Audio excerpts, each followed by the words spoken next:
One of the many benefits I have received from our interfaith partnership, especially with our Jewish sisters and brothers, is a new appreciation and understanding of the calendar.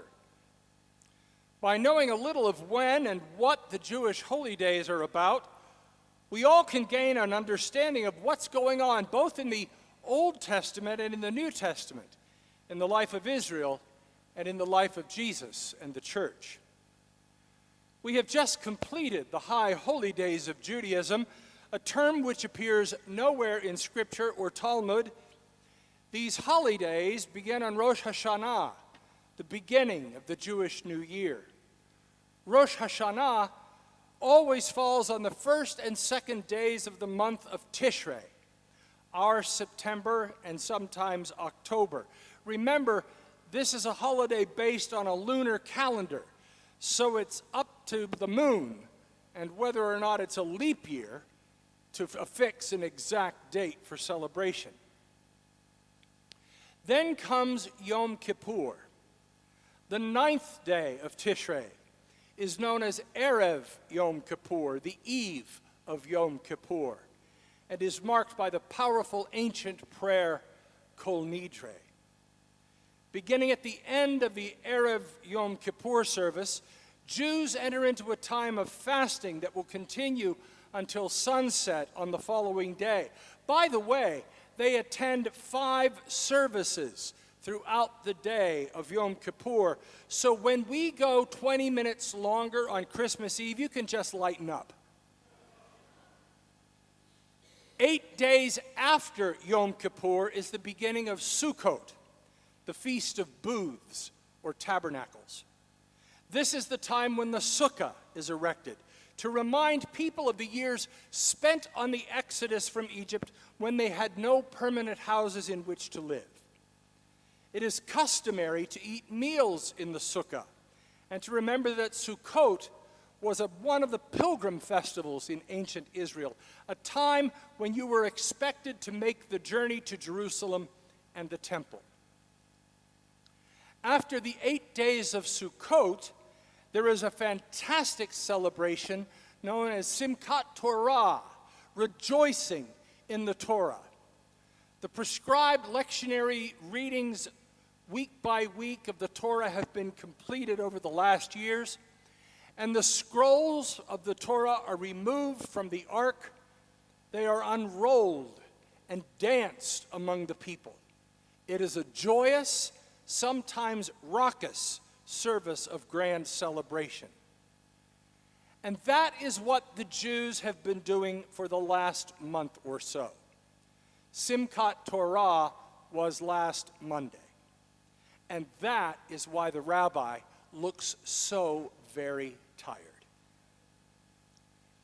Now, according to my brand new Torah commentary, which you all generously gave me for Pastor Appreciation Day, the Halakha, which claims to preserve the oral tradition of the Jewish people beyond the Torah, in the Halakha, the Feast of First Fruits, about which we read in Deuteronomy, was a time when offerings could be brought to the temple, from the Feast of Weeks to the Feast of Booths, or Tabernacles, or Sukkot. Offerings could be taken to the temple as late as Hanukkah, though the recitation, "A wandering Aramaean was my ancestor," would not be included or offered.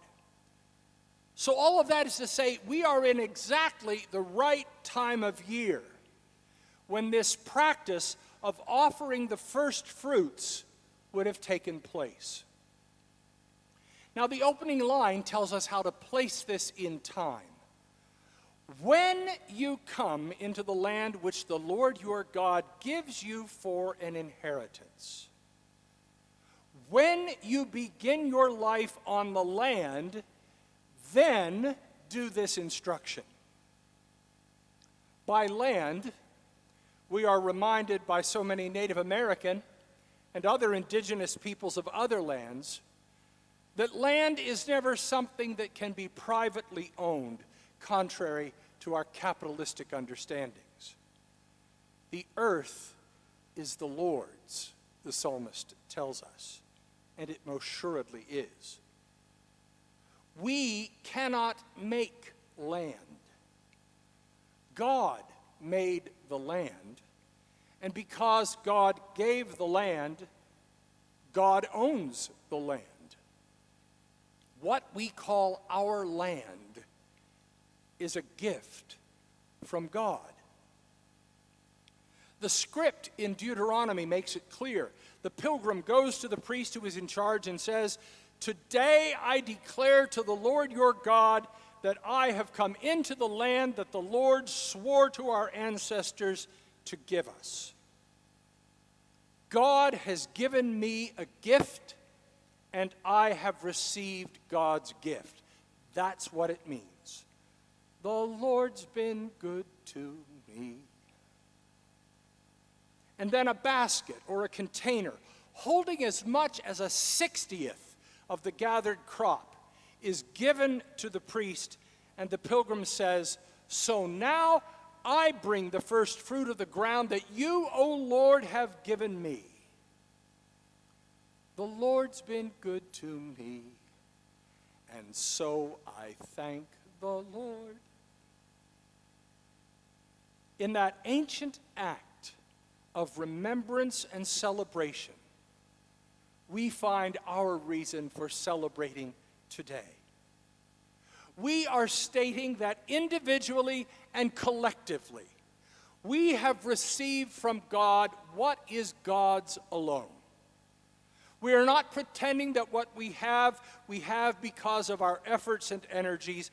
What we have is a gift from God. We are saying, "The Lord's been good to me." And in presenting our financial commitments, our pledges for 2020, we are saying, "And so I thank the Lord." This is our thanksgiving, our acceptance of God's gifts, and our commitment to partner with God in a new year of ministry and mission. We are returning to God a portion, the first fruits of what God has placed in our hands. We are called to love the Lord our God with all our heart, with all our being, and with all our strength. We are reminded, do not forget the Lord your God by failing to keep his commandments, his ordinances, and his statutes, which I am commanding you today. It was the Lord your God who brought you out of the land of Egypt, out of the house of slavery, who led you through the great and terrible wilderness, an arid wasteland with poisonous snakes and scorpions. He made water flow for you from flint rock, and fed you in the wilderness with manna, which your ancestors did not know. And we are then instructed. The point is this: the one who sows sparingly will also reap sparingly, and the one who sows bountifully will reap bountifully.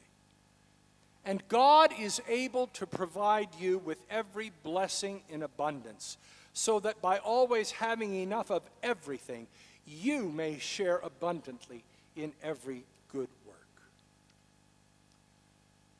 The Lord's been good to me, and so I thank the Lord. We remember and we celebrate. That's where we've been this whole month. That's where we are now.